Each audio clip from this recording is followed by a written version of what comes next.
There's a picture that I always love when it comes on television, is Breakfast at Tiffany. I love the dialogue, I love the whole ambiance of the picture and the fun of it.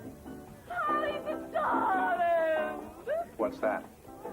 Mag Wildwood. She's a model, believe it or not, and a thumping drawer. But just look at the goodies she brought with her. He's all right, I suppose, if you like dark, handsome, rich-looking men with passionate natures and too many teeth. I don't mean that one, I mean the other one. Rusty Trawler. He happens to be the 9th richest man in America under 50. I was not thought of as the ideal casting for the man, and Truman Capote, who wrote the book, actually thought he should play my part. And many people thought that other actresses would be more appropriate for the lady lead. But there was something innocent about Audrey. I mean, if she was the call girl, she was the most innocent call girl you ever saw.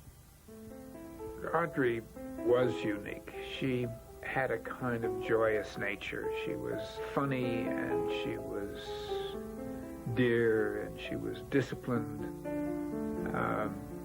She was a hard worker, and yet you always felt comfortable because she made it easy. The camera loved her.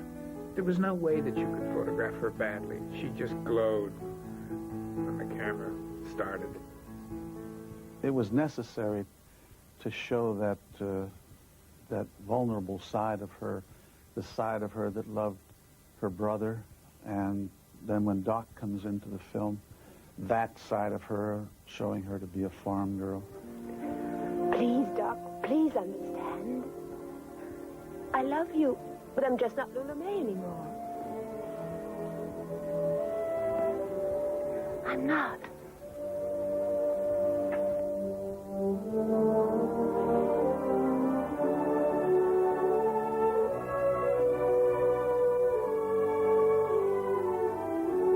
It was one of the hardest songs I ever had to write, and the hardest melody I've ever had to write, because I couldn't figure out what this lady would be singing up there on the fire escape. What would she sing? Would she sing a pop tune? Would she sing something with a blues thing in it?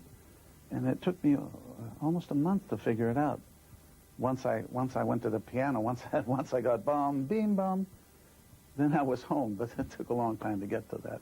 But without Audrey, there would have been no bum, bum, bum. Never. You heartbreaker, wherever you're going, I'm going your way. Two drifters off to see the world. There's such a lot of world to see. We're after the same rainbow's end, waiting round the bend. My huckleberry friend, Moon River and me.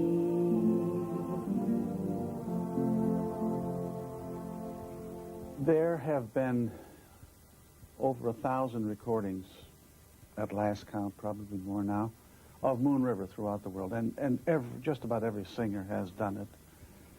And I always have to go back to the original, because Audrey sang that song with an honesty and such a dedication to the words, and she knew what she was doing. She knew what the words were.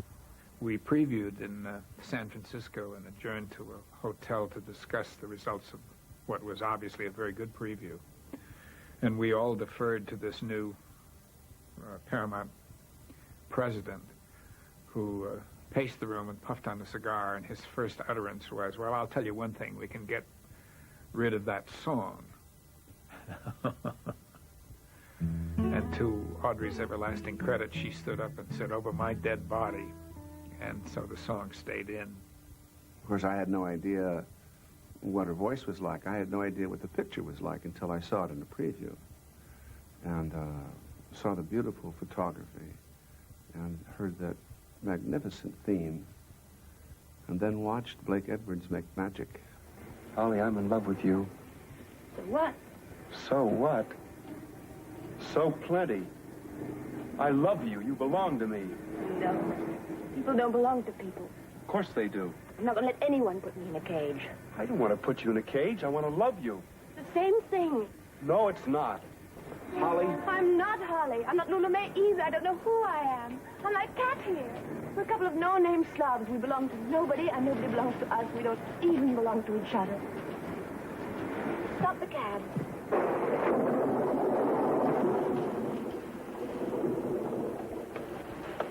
What do you think? This ought to be the right kind of place for a tough guy like you. Garbage cans, rats galore. Slam! I said take off. Speed it. Let's go.